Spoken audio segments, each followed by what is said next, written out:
Welcome back learners, welcome to Vigyan Gurukul. और बच्चे, जैसा आप जानते हो, यहाँ पे हम क्वेश्चंस को डिस्कस कर रहे हैं, उनका सॉल्यूशन और उनके डिटेल एक्सप्लेनेशन के साथ। तो बच्चे, स्टार्ट करते हैं। आज के हमारे पास जो क्वेश्चंस हैं, ये आपके पास ये जो क्वेश्चंस हैं, ठीक है, क्या है हमारे पास? ये है, सबसे पहले हमें कन्वर्ट करना है किसको? टेम्परेचर है हमारे पास, उसको सेल्सियस स्केल में कन्वर्ट करना है। ये आपको केल्विन में दे रखा है। ये आपके पास क्या है? फिजिकल स्टेट पूछी हुई है यहाँ पे। उसके बाद देखो आपसे क्या पूछा है, ये क्वेश्चन है और ये क्वेश्चन। तो बच्चे, स्टार्ट करते हैं अपना सबसे फर्स्ट क्वेश्चन। इसमें क्या है, हमें कन्वर्ट करना है अपने जो 300 केल्विन है इसको डिग्री सेल्सियस में। तो 300 डिग्री क्या है हमारे पास? केल्विन में है। अगर आपको क्या करना है, सेल्सियस में कन्वर्ट करना हो, तो मैंने आज आपको लेक्चर में सिखाया था। क्या करोगे आप? इसमें से 273 क्या कर दोगे? माइनस कर दोगे। अब जैसे ही इसमें 273 माइनस कर दोगे, तो बच्चे ये कितना बचेगा आपके पास? 27 डिग्री सेल्सियस आ जाएगा। तो ये आपका फर्स्ट पार्ट का बच्चे आंसर हो जाएगा। सिमिलरली अगर 573 को क्या करना है, आपको कन्वर्ट करना है सेल्सियस में, तो आप क्या करोगे? 273 से सब्ट्रैक्ट करोगे, तो ये कितना आ जाएगा आपके पास? 300 डिग्री सेल्सियस। कितना आ जाएगा आपके पास? 300 डिग्री सेल्सियस। तो ये आपके क्या हो जाएंगे? दोनों क्वेश्चन के आंसर हो जाएंगे। सो कभी भी बच्चे आपको अगर केल्विन से सेल्सियस में जाना है, तो आप क्या करोगे? 273 से माइनस करो। क्या बोला मैंने? मैंने ये बोला कि कभी भी आपको केल्विन से डिग्री सेल्सियस में जाना है, तो आप क्या करोगे? सब्ट्रैक्ट करोगे 273। और कभी भी आपको डिग्री सेल्सियस से केल्विन में जाना है, तो आप क्या करोगे? 273 क्या कर दोगे बच्चे? उसमें ऐड कर देना। ठीक है। तो ये आपके पास क्या हो गया? ये कन्वर्जन हो गया स्केल्स का। उसके बाद नेक्स्ट हमसे पूछा है कि what is the physical state of water. अब बच्चे, 250 डिग्री सेल्सियस पे वाटर की स्टेट क्या होगी? तो आप बच्चे जानते हो कि वाटर की बात की जाए तो फ्रीजिंग पॉइंट कितना होता है वाटर का? वाटर का फ्रीजिंग पॉइंट होता है कितना बच्चे? 0 डिग्री सेल्सियस। मतलब यहाँ पे क्या होती है? आपकी आइस बनती है। ठीक है। फिर अगर मैं आपसे पूछूं कि वाटर का मेल्टिंग पॉइंट कितना होता है, ठीक है, तो मेल्टिंग पॉइंट आप मुझे बता सकते हो कितना होता है? तो आप कहोगे सर मेल्टिंग पॉइंट भी कितना होता है? 0 डिग्री सेल्सियस ही होता है। मतलब आप अगर आइस से क्या करते हो, आइस से लिक्विड कन्वर्ट करते हो, तो उसके लिए क्या आता है? मेल्टिंग पॉइंट आता है। और अगर आप क्या करते हो बच्चे, आप क्या करते हो, अगर आप क्या करते हो, वाटर को क्या करते हो, आइस में कन्वर्ट करते हो, तो उसका क्या आता है? फ्रीजिंग पॉइंट आता है। ठीक है। अब मैं आपसे पूछता हूँ कि बॉइलिंग पॉइंट क्या होता है? ठीक है। सो बॉइलिंग पॉइंट क्या होता है कि जिस टाइम पे हमारे पास क्या होता है, वाटर का वो होता है 100 डिग्री सेल्सियस। मतलब हम यहाँ पे क्या करते हैं, 100 डिग्री सेल्सियस के लिए आप क्या करते हो बच्चों? जो लिक्विड है उसको आप क्या करते हो? गैसियस में कन्वर्ट करते हो। लिक्विड को आप गैस में कन्वर्ट करते हो, तो वो कितना होता है? 100 डिग्री सेल्सियस होता है। और अगर आपको गैस को क्या करना है, लिक्विड बनाना है, तो उसको क्या बोलते हैं? कंडेंसेशन। तो उस टाइम पे भी क्या होगा आपके पास? 100 डिग्री सेल्सियस होगा। तो यहाँ पे बात हो रही है वाटर के बारे में। तो 250 डिग्री सेल्सियस, तो 250 डिग्री सेल्सियस मतलब क्या है कि ये बियॉन्ड किसके है? बियॉन्ड है आपके पास 100 डिग्री सेल्सियस के बियॉन्ड है, बियॉन्ड 100 डिग्री सेल्सियस। और 100 डिग्री सेल्सियस पे क्या होता है? ये जो वाटर होता है ये किस फॉर्म में होता है? ये होता है आपके पास गैसियस स्टेट में। किस स्टेट में होता है? गैसियस स्टेट में। तो ये वाटर क्या हो चुका होगा? उस टाइम पे गैस हो चुका होगा। अब बात की जाए बच्चे 100 डिग्री सेल्सियस की, अगर मैं बात करता हूँ, ठीक है, 100 डिग्री की बच्चे अगर बात की जाए, तो 100 डिग्री में क्या होगा बच्चे? क्या होगा? आपको पता है यहाँ पे क्या होता है? स्टेट चेंज होती है। क्या होती है बच्चे? यहाँ पे state change occurs at constant temperature. तो कांस्टेंट टेम्परेचर पे क्या होती है बच्चे? स्टेट क्या होती है? चेंज होती है। अगर स्टेट चेंज होती है कांस्टेंट टेम्परेचर पर, इसका मतलब यह है कि यहाँ पे दो स्टेट होंगी तभी तो स्टेट चेंज हो रही होगी। सो वो कौन कौन सी स्टेट होती है? एक होती है आपके पास लिक्विड, और एक होती है आपके पास गैसियस। तो इसका मतलब यहाँ पे फिजिकल स्टेट वाटर की क्या होगी, वो होगी लिक्विड एंड गैसियस स्टेट। तो यहाँ पे आपको लिक्विड भी मिलेगा और यहाँ पे गैसियस भी मिलेगा। सो इसका आंसर हो जाएगा liquid and gaseous state of water यहाँ पे क्या होगी, प्रेजेंट होती है। ठीक है, सो ये क्या है, इसका बच्चे आंसर हो गया।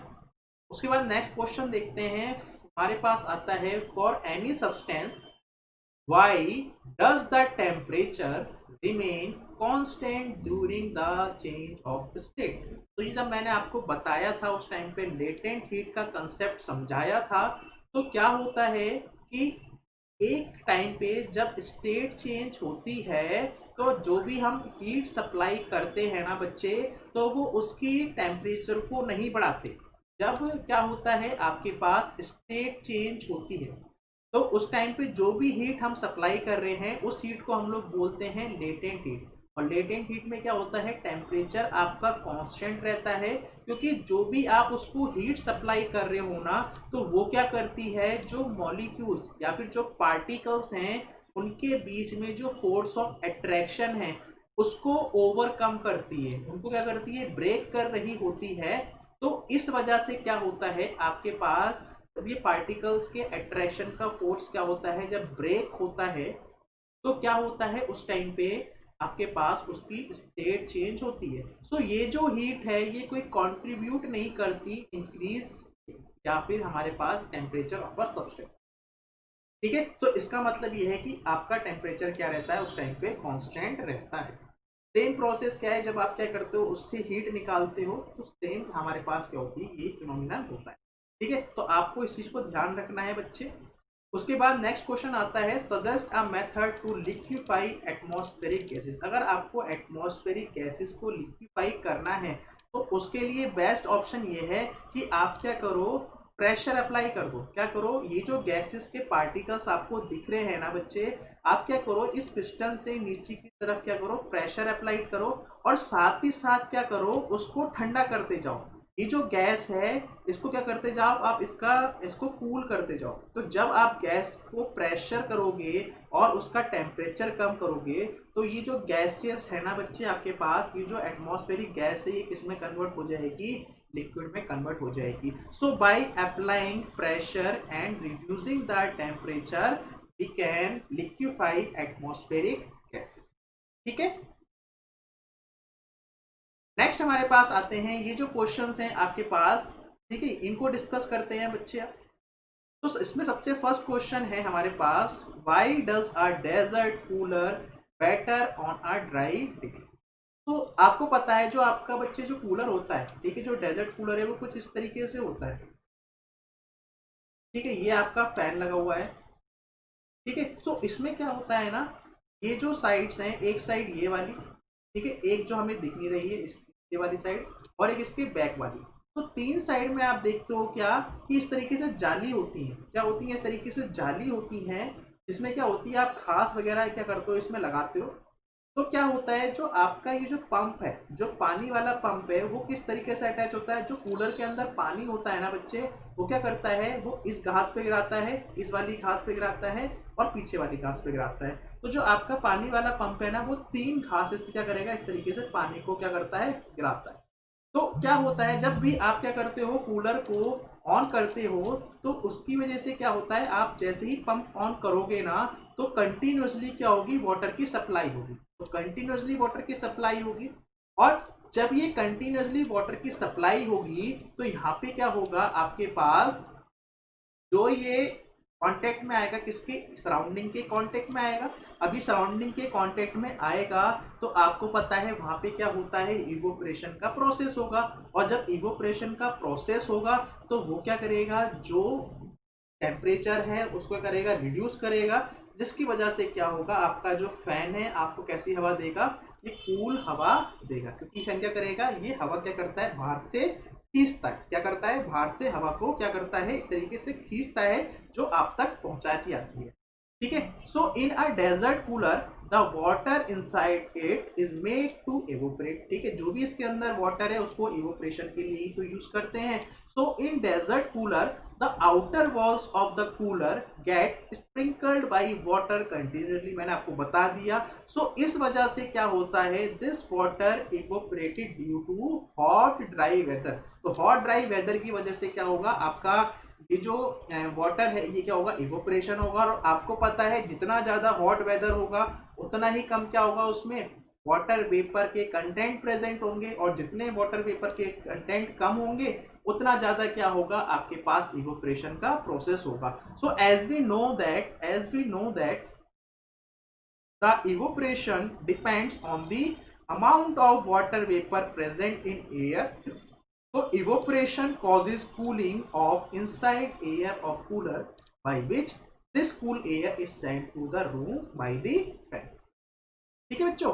तो इस तरीके से क्या होता है, आपका क्या करता है, कूलर वर्क करता है। आप अगर ये जो जाली है या फिर आप कभी पंप ऑन नहीं करते हो तो आप देखते हो कि जैसी सराउंडिंग है उसी सराउंडिंग से क्या करेगा, वो एयर को क्या करेगा, सक करेगा और आपके रूम पे क्या करता है, फेंकता है आगे की तरफ। तो आपको लगता है कि कूलिंग महसूस नहीं होती है, जैसा टेम्परेचर बाहर का लगता है बिल्कुल वैसा टेम्परेचर आपको महसूस होता है। जैसे आप दिन में बिना पंप के ऑन किए आप कूलर चला दो तो आपको कैसे लगेगी, गरम गरम हवा लगेगी। वो गरम हवा क्यों है, क्योंकि आउटसाइड का जो टेम्परेचर है बच्चे वो कैसा है, इस टाइम पे गर्म है। आप रात में चलाओगे तो कंपेरेटिवली दिन से क्या होगा, आपको क्या मिलेगी, थोड़ी सी हवा मिलेगी। तो इसलिए हम क्या करते हैं, इस पंप का यूज करते हैं। ठीक है। उसके बाद नेक्स्ट क्वेश्चन है हमारे पास, how does the water kept in an earthen pot the matka become cool during summer. तो क्या होता है बच्चे, आप देखते हो जो मिट्टी वाले जो घड़े होते हैं, ठीक है, आप देखते हो जो उसके अंदर पानी रखा होता है ना, वो कैसा होता है, वो कंपेरेटिवली क्या होता है, ठंडा होता है। कैसा होता है, कंपेरेटिवली ठंडा होता है, मतलब इतना ठंडा नहीं जैसे फ्रिज में रखा हुआ है, लेकिन ठंडा होता है। ठीक है। तो ये क्यों होता है ऐसा, ठीक है, ये क्यों होता है समर्स में। तो जैसा आपको पता है जो मिट्टी के जो बर्तन होते हैं उसमें क्या होते हैं, मिट्टी में छोटे छोटे पोर्स होते हैं। क्या होते हैं, छोटे छोटे से बहुत सारे पोर्स होते हैं। तो जो अर्दन पोर्ट होता है उसमें क्या होते हैं, लॉट्स ऑफ पोर होते हैं, जिसकी वजह से क्या होता है, जो वाटर जब आप फिल करते हो वो क्या होता है, इन पोर्स की वजह से क्या हो जाता है, बाहर की तरफ आने लगता है। और जैसे ही ये वाटर क्या होगा, पोर्स से ठीक है बाहर की तरफ आएगा तो क्या होगा, ये जो वाटर है ये क्या करेगा, इवोपरेट होने लग जाएगा उस पॉट की सरफेस से, क्योंकि वहां पे क्या होगा, इवोपरेशन का प्रोसेस हो जाएगा। अब जैसे ये इवोपरेट होगा तो इस वजह से क्या मिलेगा, हमें कूलिंग इफेक्ट मिलता है। इसीलिए क्या होता है, ये जो पॉट है क्या करेगा, आपके जो पानी है उसके अंदर उसको क्या करेगा, ठंडा करता है इस प्रोसेस। ठीक है। बाकी इवोपरेशन क्या होता है, किस तरीके से वर्क करता है बच्चों, ये मैंने आपको क्लास ली है, आप उसमें अच्छे से समझ सकते हो। ठीक है, क्योंकि मुझे काफी क्वेश्चन यहाँ पे डिस्कस कराने होते हैं तो मैं एक एक चीज, मतलब कहने का मतलब ये है कि अगर इवोपरेशन फिर से समझाने लगा तो बच्चे वो आपका टाइम खराब होगा। ठीक है। तो आगे देखते हैं बच्चे, हमारे पास जो नेक्स्ट क्वेश्चन है, why does our farm pump feel cold when we put some acetone or petrol or perfume on it। तो ये मैंने बच्चे आपको बताया था जब मैंने इवोपरेशन के एग्जाम्पल पढ़ाए थे। तो आप लेक्चर नंबर 7 देखना, ठीक है, 7 देखना, उसमें आपको क्लियर हो जाएगा। सो सिंपल यहाँ पे मैं बोलता हूँ कि जब कभी भी आपके पास ये कॉन्टेक्ट में आते हैं, चाहे पेट्रोल है, चाहे परफ्यूम है, चाहे एसीटोन है, जब भी आपके पास कॉन्टेक्ट में आएंगे, ठीक है, सो ये क्या होंगे, क्या होते हैं, ये इवोपरेट हो जाते हैं। और इस इवोपरेशन की वजह से क्या होता है, हमारे जो हैंड्स हैं या पाम्स हैं वो कूल महसूस होती है। तो when they come in contact with air, air नहीं होना चाहिए, ठीक है, ये आपके पास, ठीक है, हाँ, जब वो क्या होंगे आपके पास एयर से कांटेक्ट में आएंगे तो क्या करते हैं, इवोपरेट होता है और अपने साथ क्या करेंगे, हमारी बॉडी की क्या कर जाते हैं, हीट को ले जाते हैं। उसके बाद ये क्वेश्चन भी मैंने आपको बस समझा दिया है कि हमें क्या होता है कि जब सॉसर लेते हैं और एक कप होता है, ठीक है, एक मतलब इस तरीके से एक प्लेट है आपके पास बड़ी सी, बाउल ले लो, और एक आपके पास क्या है, इस तरीके से कप है। ठीक है, तो ये कप है आपके पास, इस तरीके से तो होता है कप, ठीक है, ये कप है। तो क्या होता है कि जब हॉट टी या फिर हम लोग मिल्क डालते हैं तो सॉसर में हम जल्दी पी सकते हैं एज कम्पेयर टू। ऐसा क्यों हो रहा है, आपको पता है जो इवोपरेशन होता है वो सरफेस एरिया के डायरेक्टली प्रोपोर्शनल होता है। तो इसका मतलब ये है जितना ज्यादा सरफेस एरिया होगा उतना ज्यादा क्या होगा, इवोपरेशन होगा। अब आप मुझे देख के बताओ कि इसमें सरफेस एरिया ज्यादा है या इसमें सरफेस एरिया ज्यादा है। सरफेस कौन सी, ये वाली सरफेस जो क्या है एयर के कांटेक्ट में है। सो आप देख रहे हो कि सेम अमाउंट ऑफ टी या मिल्क के लिए आपके पास सरफेस एरिया सॉसर का ज्यादा है, और अगर सॉसर का सरफेस एरिया ज्यादा है तो इसका मतलब उसमें जो इवोपरेशन होगा वो भी क्या होगा, ज्यादा होगा। और अगर ज्यादा इवोपरेशन होगा तो क्या होगी आपके पास वो जो टिप है, मतलब जो टी है या क्या है आपके पास जो मिल्क है, उस वजह से क्या कर पाओगे, वो थोड़ा सा कूल होगा, और कूल होगा तो आप क्या कर सकते हो, उसको इजिली पी सकते हो। ठीक है, so as we know that more the surface area more the evaporation. So tea in a saucer has large surface area than in a cup. So by this reason we are able to sip hot tea or milk faster from saucer rather than a, ठीक है बच्चे। सो आप इसको clear कर लिया होगा आपने। इसके बाद देखते हैं नेक्स्ट हमारे पास आता है why what types of cloth should be wear in the summer. तो मैंने आपको बताया था कि हम कॉटन के क्लोथ्स क्यों पहनते हैं समर में, ठीक है। उसका रीजन मैंने आपको बताया था कि कॉटन में क्या होते हैं, पोर्स होते हैं, और कॉटन क्या करता है, वाटर है उसको एब्जॉर्ब करता है। तो ये हमारी बॉडी से क्या करेगा, स्वेट को क्या करेगा, एब्जॉर्ब करेगा। ठीक है, तो ये हमारी बॉडी का क्या करेगा, स्वेट को एब्जॉर्ब करता है, जिसकी वजह से क्या होगा, हमारे जो स्वेट है उसको सराउंडिंग के साथ एक्सपोज करेगा, और जब ये सराउंडिंग के साथ एक्सपोज में आएगा तो ये इवोपरेशन की वजह से क्या करेगा, आपको कूलिंग इफेक्ट देता है। तो हम क्या पहनते हैं, हम लोग कॉटन क्लोथ्स पहनते हैं। ठीक है, और कैसे पहनने चाहिए, कभी और पूछ सकता है, तो लाइट कलर के क्या पहनने चाहिए, हमें लाइट कलर्स के क्या पहनने चाहिए, क्लोथ्स पहनने चाहिए। क्योंकि जो लाइट कलर्स होते हैं बच्चे क्या करते हैं, जो सनलाइट होती है उसको रिफ्लेक्ट करते हैं, क्या करते हैं, सनलाइट को क्या करेंगे, रिफ्लेक्ट करते हैं। तो जितनी कम सनलाइट आएगी, ठीक है, मतलब जितनी आपके पास सनलाइट आएगी तो टकरा के क्या चली जाएगी, वापस चली जाती है। तो हमें क्या करना चाहिए होते हैं, लाइट कलर्स के कपड़े पहनने चाहिए होते हैं समर्स में। ठीक है, हालांकि मैंने डार्क कलर के पहने हुए हैं, लेकिन क्या है अभी मौसम साफ है, ठीक है, सुबह सुबह का टाइम है इसलिए। तो बच्चों ये आपके पास क्या है, जो भी आपके पास ब्लू वाले जो एक्सरसाइज वाले क्वेश्चंस है वो यहाँ पे आपके फिनिश होते हैं। सो हमारे पास जो लेक्चर नंबर 8 है और जो लेक्चर नंबर 9 है, इसमें आपके ये जो ब्लू वाले जो क्वेश्चंस होते हैं बच्चे एनसीईआरटी में, एनसीईआरटी के जो ब्लू क्वेश्चंस है ना, वो यहाँ पे हमारे पास ऑल कंप्लीट डिस्कशन हमने कर दिया है। अब हमारे पास बच्चे जो पेंडिंग है, वो पेंडिंग क्या है, आपकी एक्सरसाइज वाले क्वेश्चन। तो आपकी जो एक्सरसाइज के जो क्वेश्चंस हैं उसको करके इस चैप्टर को हम लोग बाउंड करेंगे, और फिर हम लोग मूव करेंगे इसी का चैप्टर नंबर 2। तो मतलब अभी सिर्फ एक लेक्चर और बचेगा, और बच्चे जैसे ये लेक्चर आपका आएगा तो टोटल आपके लेक्चर हो जाएंगे 10। तो इन 10 लेक्चर में आपके बच्चा ये मैटर इन आवर सराउंडिंग पूरी तरीके से कंप्लीट हो जाएगा। तो आप 1 से 2 बार देखिए ताकि आप ज़्यादा टाइम तक इस चीज़ को समझ सको। और बच्चे एक बार समझ लिया ना तो आपको तो याद करने की रिक्वायरमेंट होगी नहीं, क्योंकि आप अपनी लैंग्वेज में बहुत ही इजीली क्या कर सकते हो, आंसर राइट कर सकते हो। तो बच्चे शेयर करना ना भूलें, लाइक जरूर करें, कमेंट करके अपना फीडबैक दें, रेस्पॉन्स दें। बच्चे कैसा लग रहा है कि मैं किस तरीके से आपको पढ़ा रहा हूँ, मैं जो डिलीवर कर रहा हूँ आपको समझ में आ रही हैं चीज़ें या नहीं आ रही हैं। तो अपना सारा फीडबैक जरूर दें, और कोई भी सजेशन है बच्चे वो भी जरूर दें, क्योंकि मैं आपसे ही सीखूंगा। अगर मुझे लगता है, अगर मुझे कोई फीडबैक मिलता है, ठीक है, तो मैं उस चीज़ को जरूर बच्चे इंप्रूव करूंगा। ठीक है, सो बच्चे मिलते हैं नेक्स्ट लेक्चर में।